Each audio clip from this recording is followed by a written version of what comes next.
Ένα δικό μαχαίρι μπήκα απόψε στη ζωή μου και μου είπαν πως θα φύγω για ταξίδι μακρινό.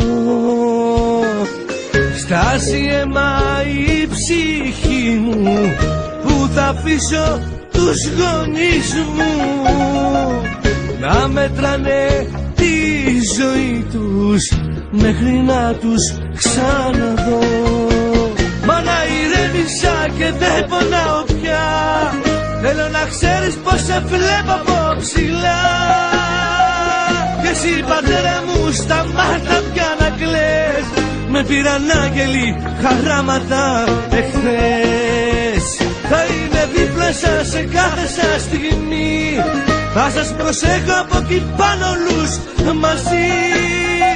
Κι αν θέλεις κάτι μάνα, κάτι να μου πεις, τα μάτια σήκωσε ψηλά για να με δεις.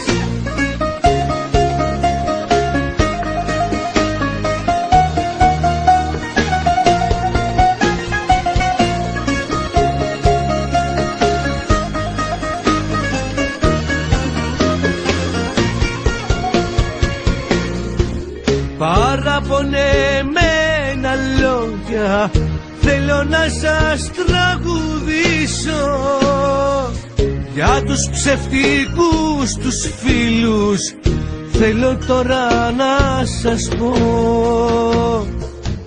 Ήταν δίθεν κολλητή μου, μα πίσω πλάτα εχθροί μου, μα κακιά σε κανέναν μάνα δεν κρατώ. Μάνα, ηρέμησα και δεν πονάω πια, θέλω να ξέρεις πως σε βλέπω από ψηλά. Και εσύ πατέρα μου σταμάτα πια να κλαις, με πήραν άγγελοι χαράματα εχθές.